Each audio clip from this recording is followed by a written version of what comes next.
En nuestro anterior encuentro nos quedamos en la posibilidad de que la luz pudiera ser hiperacelerada en determinadas zonas espaciales debido a la cualidad y calidad de este tipo de espacio.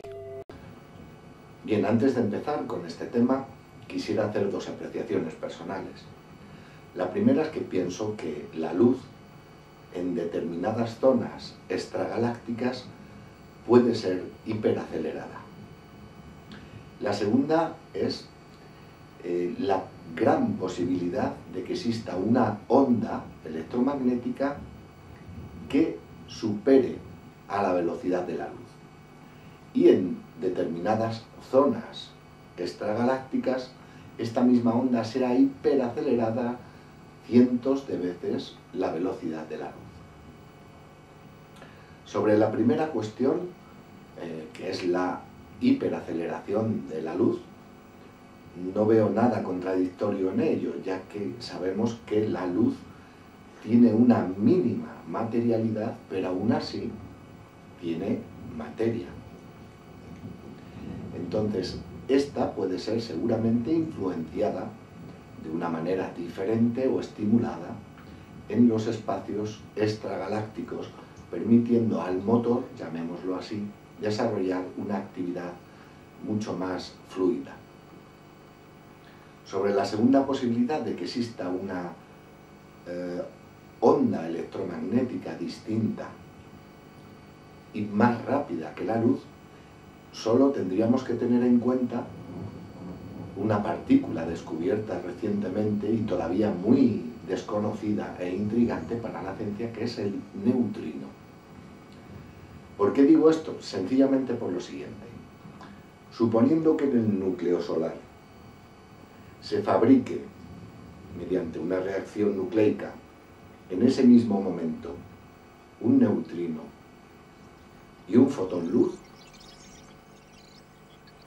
mientras que el neutrino automáticamente podría surcar todo el grosor del Sol sin ningún problema, saliendo sin ningún tipo de obstáculo, el fotón de luz, o sea, la luz que nosotros vemos, tardaría en salir a la superficie del Sol 100.000 años. Con este ejemplo, lo que quiero decir es que hemos conseguido individualizar, aunque no detener y estudiar a fondo, una partícula que es el neutrino, que es una partícula que se comunica en tiempo real, llamémoslo así, con respecto a otros soles, porque inmediatamente que es producida surge del Sol, y mientras que el neutrino tarda en llegar a nosotros 8 minutos, que es la distancia, 8 minutos luz, que es la distancia que nos separa del Sol, el fotón de luz, que es igualmente generado en ese instante, tarda 100.000 años. ¿Qué significa esto? Pues significa sencillamente que hay otras ondas que pueden superar a la velocidad de la luz. Y no solo eso, quiero hacerles la observación de que la luz que ustedes ven en el Sol, hoy mismo, fue fabricada hace 100.000 años.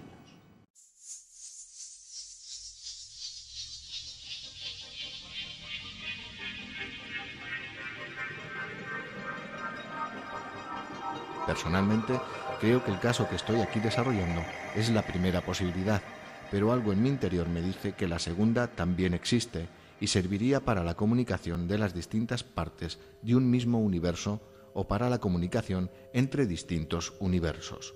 Para conseguir entender y demostrar que la velocidad luz puede aumentar en quién sabe cuántas veces, se debería de estudiar la naturaleza del motor que impulsa la luz y las condiciones en las que es impulsada. Empecemos ordenadamente. Velocidad es igual a un espacio recorrido en un tiempo. La velocidad de la luz está sujeta a unas variantes. Estas son espacio y tiempo. Estas variantes, según la ciencia, son estables y por ello la velocidad luz es uniforme. Pero, ¿y si alguna de estas fuera variable?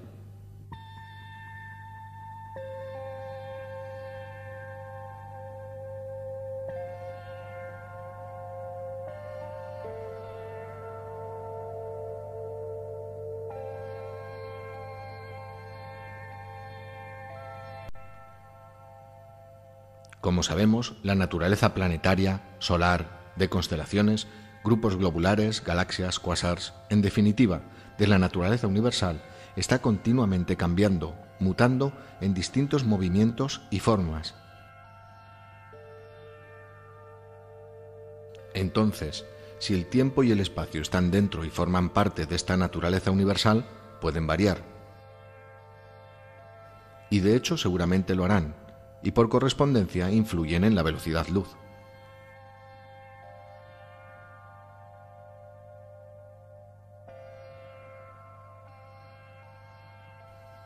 Este es el pensamiento intuitivo científico, que significa que es posible su verificación.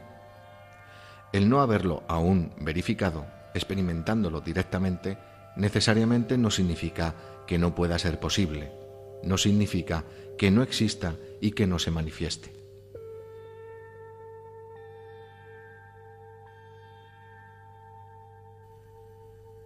Tal pensamiento, al encontrarse dentro de la lógica científica, debe ser tenido en consideración por muy incómodo que resulte para los conceptos actuales. Ya Albert Einstein, dentro de su modestia, de su humilde personalidad, se cuestionaba a sí mismo con estas palabras: si la luz viaja siempre a la misma velocidad, entonces el tiempo y el espacio deben ser equivalentes. Esto es absolutamente cierto, pero supongamos que el tiempo es estable y que la variante es el espacio.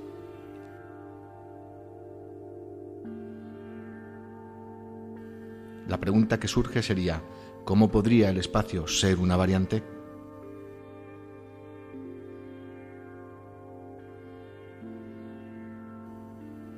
Anteriormente ya se avanzó que el espacio en general puede estar compuesto por algo que influya en su estado.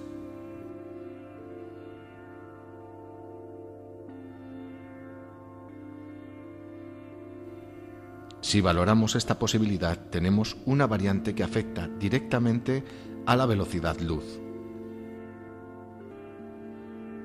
Conocemos el espacio como vector, pero pienso que esta concepción es un error, aplicado a las distancias macrocósmicas. Al igual que la gravedad es una deformación del espacio, el espacio está formado por un compendio de fuerzas y de macrodensidades o microdensidades que pueden variar en una escala infinita. Cuando este espacio está compuesto por una densidad X, puede dar lugar a un agujero negro. Yo prefiero llamarlo puerta universal.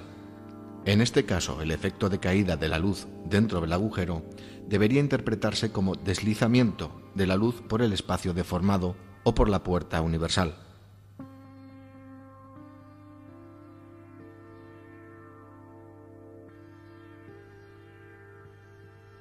El motor que imprime la velocidad a la luz puede seguir siendo estable y el efecto de atracción de la luz sencillamente es el desplazamiento hacia dentro de esta deformidad en el espacio.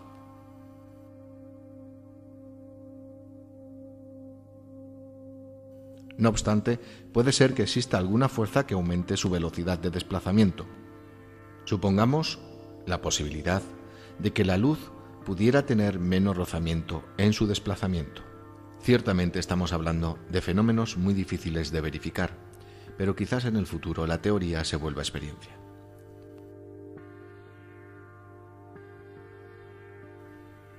Para ilustrar de una manera cotidiana en esto que estamos intentando explicar, pensemos que el espacio es la superficie y que al estirarse este espacio, lo que sucede es que la superficie se vuelve más sutil, menos rugosa, menos densa, más deslizante. Esto permitiría al motor imprimir más velocidad a la luz y, por lo tanto, aumentar su velocidad. ¿En cuánto podría aumentarla? Quien lo sabe alguna vez lo mostrará. Mutando la calidad espacial, mejoraría la labor de la gravedad. Y este es otro factor muy importante en el desarrollo que estamos llevando. La gravedad tiene distintas formas de actuación. Por tanto, podríamos hablar de distintas gravedades. Es una única fuerza universal, que varía dependiendo de la densidad del espacio.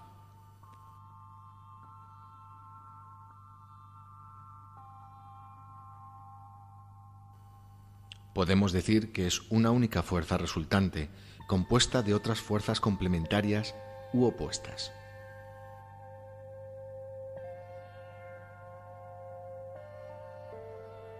Esto puede tener su aval, y de hecho creo que lo tiene, en la teoría de la superconductividad de Bardeen, Cooper y Schrieffer, teoría llamada BCS.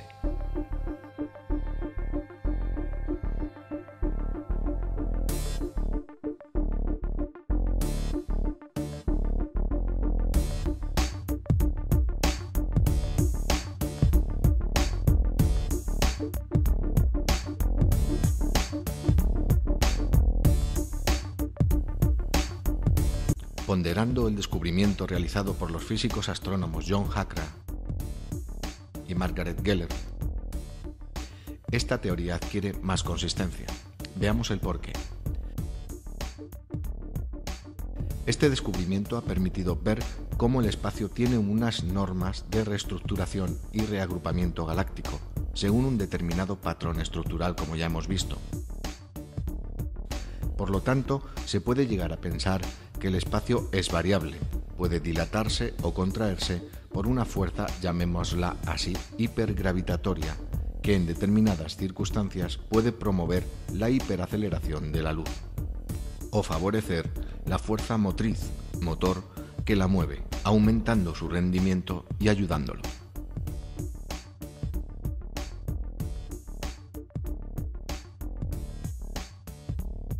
Habiendo verificado que el espacio está sujeto a flujos y reflujos, a sístoles y diástoles, que siendo homogéneo no es regular, podemos hablar por tanto de distintos espacios y de distintas naturalezas, entre ellas también la gravedad. Todo esto parece encajar en el descubrimiento de Hackra y Geller y confirmar que en los espacios extragalácticos pueden existir, y existen, otras fuerzas gravitatorias estructuradoras, diferentes a las de los espacios intergalácticos. ¿Qué hay dentro de estas enormes regiones oscuras? ¿Están repletas de alguna materia oscura, inactiva y que no podemos ver? ¿Hay galaxias de luz débil que no han sido detectadas en nuestro estudio? ¿De qué se trata? ¿Cuál es la dinámica de esta región? ¿Por qué es tan grande?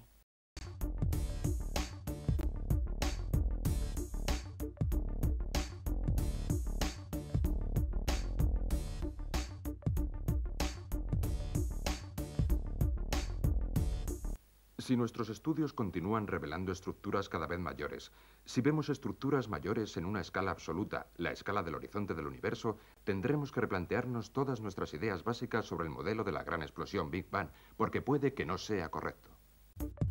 Estos son datos que avalan la primera posibilidad, en la que aludía a que la velocidad de la luz podría ser hiperacelerada.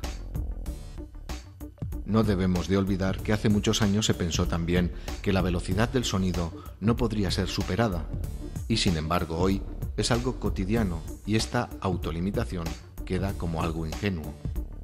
No es aventurado pensar esto, ya que dentro de nuestro propio planeta tenemos un caso paralelo. La fuerza de la gravedad es diferente en los polos que en el ecuador. Y con seguridad, si tuviéramos un aparato sensibilísimo para detectar las mínimas variaciones, comprobaríamos que es diferente en más puntos de los que pensamos.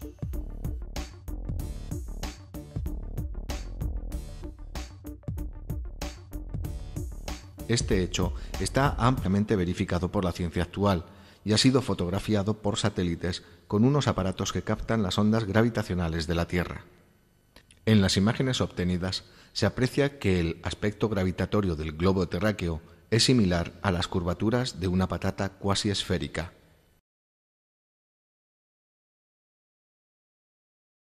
En donde se aprecian zonas de una fortísima gravedad.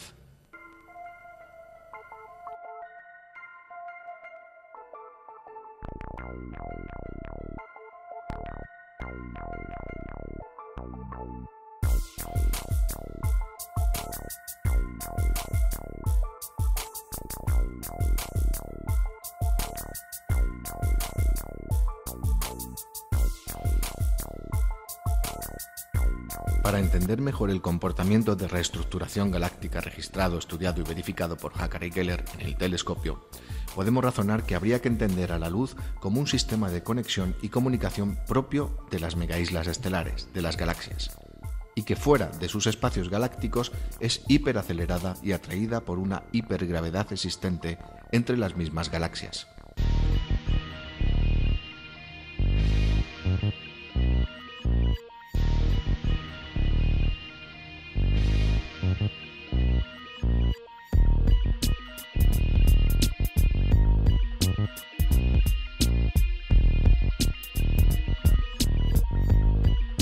De esta forma, la luz sigue el camino marcado por ondas gravitacionales de distintas magnitudes y varía su desplazamiento lineal con respecto a estas gravedades, como ya ha sido demostrado por la ciencia actual. Por todo ello, la luz podría superar su velocidad de 300.000 km al segundo.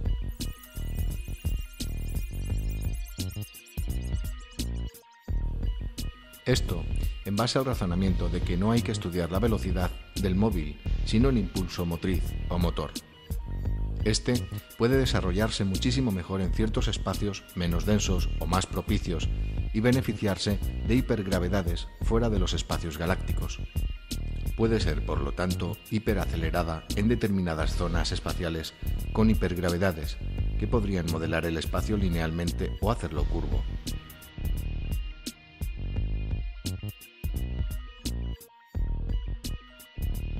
Estas hipergravedades estoy persuadido de que se encuentran en los espacios extragalácticos. Todavía no han sido detectadas y verificadas por la ciencia astronómica y astrofísica, pero el efecto de la lente gravitacional, fotografiado por la ciencia y que fue anticipado por Albert Einstein, demuestra que es posible.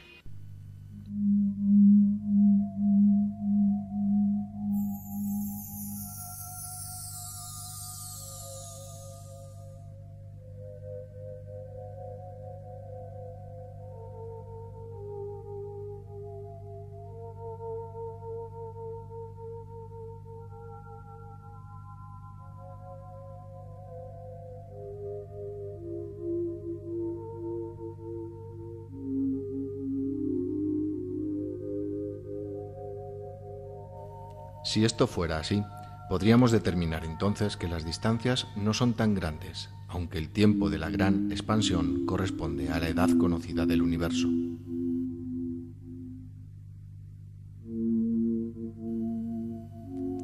¿Cómo se justificaría la acción de la hipergravedad?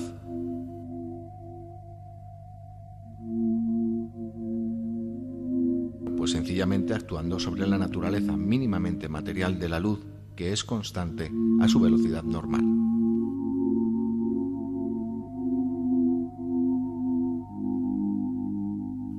De ello se puede deducir que puede ser hiperatraída o hiperacelerada y seguramente su naturaleza mutaría ante estas hipergravedades, al igual que el agua puede pasar a vapor y de nuevo al estado líquido.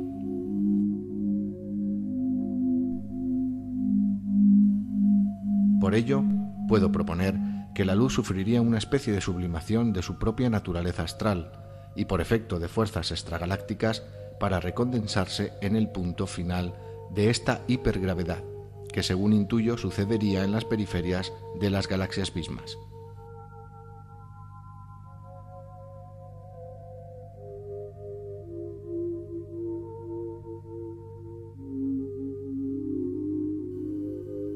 Algunos científicos aseguran: no tenemos fenómenos registrados en nuestra experiencia científica, representativos de que se pueda alcanzar y superar la velocidad de la luz. Hay ciertos razonamientos que pierden solidez al ser incongruentes.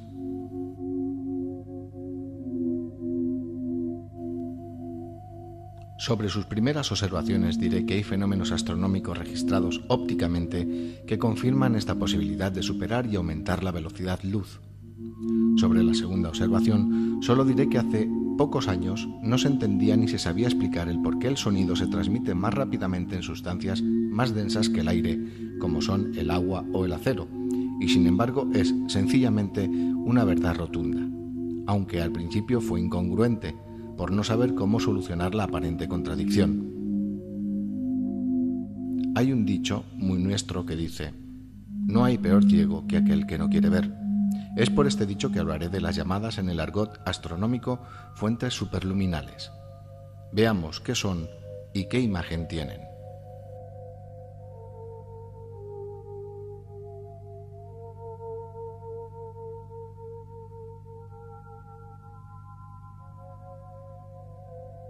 Recientemente, los radioastrónomos han descubierto que en algunas radiofuentes compactas y en los compactos núcleos asociados a radiogalaxias extensas hay manchas de emisión de radio que, según los registros, se propagan a mayor velocidad que la luz. Por ello, se han desarrollado unas técnicas que se han denominado de interferometría de base muy larga, o VLBI. Estas están apoyadas sólidamente en observaciones de radio realizadas con antenas situadas en diferentes continentes. Estas observaciones simultáneas, junto con esta nueva técnica de interferometría, permiten alcanzar una resolución angular de 1 milésima de segundo de arco. Esto significa una variación prácticamente nula del espacio y resolver detalles de unos pocos años luz que representan una fracción minúscula, menos de 1 millonésima de las dimensiones de una radiogalaxia. La sorpresa mayor fue cuando los científicos verificaron unos datos con respecto a un cuásar que habían fotografiado recientemente mediante radiotelescopios. Compararon estas imágenes con las que tenían de hacía meses anteriormente, conseguidas de este mismo cuásar, y vieron que el cuásar se alejaba de su propio halo a una velocidad que correspondería, matemáticamente hablando, a 0,001 segundos de arco al año. Esto, para comprobarlo objetivamente, de una manera óptica, lo verificaron mediante una observación de este mismo cuásar. Llegaron a una conclusión impresionante, y es que verificaron que este mismo cuásar se alejaba de su propio halo con una velocidad angular que correspondería al 0,001 segundo de arco al año, 5 veces superior a la velocidad de la luz. Pues bien, gracias a estas técnicas VLBI, se ha descubierto la existencia de chorros emisores de pequeñas dimensiones, originados en el núcleo de las radiogalaxias de morfología típica. Por lo general, se observa un único chorro emisor que emerge de una región de intensa radioemisión no resuelta, orientado hacia uno de los 2 lóbulos o radiolóbulos de la radiogalaxia extensa. Por norma general, no se evidencia que exista un segundo chorro orientado en la dirección opuesta al primero, dentro de la capacidad hipersensible del radiotelescopio que los captó.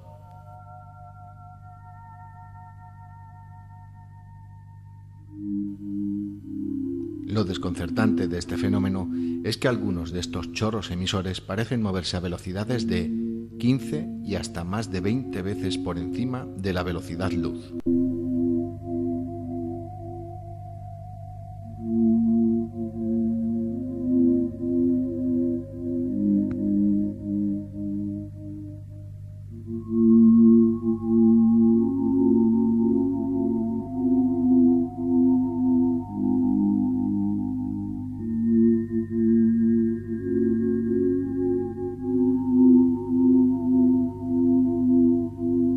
Estas observaciones son un punto de apoyo sólido de que hay velocidades más rápidas que la velocidad luz.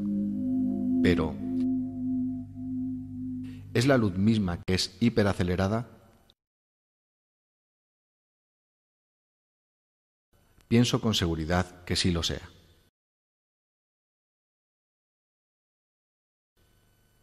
Veredicto público de la ciencia oficial sobre estas observaciones: es solo una apariencia. ¿Cómo puede la comunidad científica olvidar los principios que ha tomado de los grandes científicos del pasado como sólido baluarte para sus investigaciones? Newton dice: no debemos admitir más que aquellas causas de las cosas naturales que sean a la vez verdaderas y suficientes para explicar sus apariencias. Entonces pregunto, ¿por qué esconder la cabeza como los avestruces?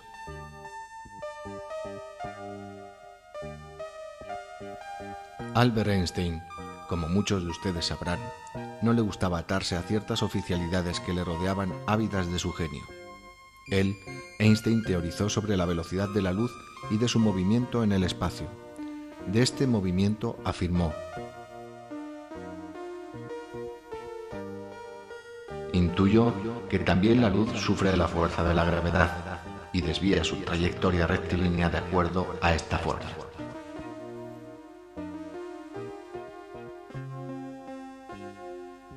Esta curvatura fue primeramente verificada por un radiotelescopio, ya que la luz del Sol no perturba las mediciones radio. Los objetos que fueron la base de la verificación de la teoría de Albert Einstein fueron los cuásars 3C279 y 3C273. Ellos sirvieron para verificar la diferencia de angulación entre ellos dos, al pasar uno por la zona de gravedad solar.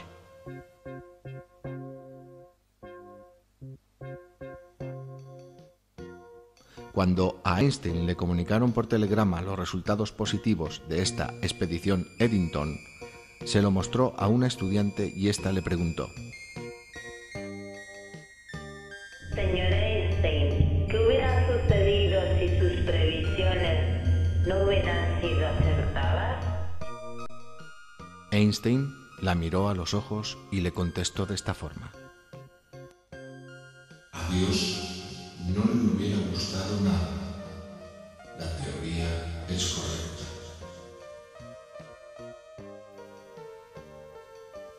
Quizás esta alumna esté todavía preguntándose el por qué le contestó hablándole de Dios.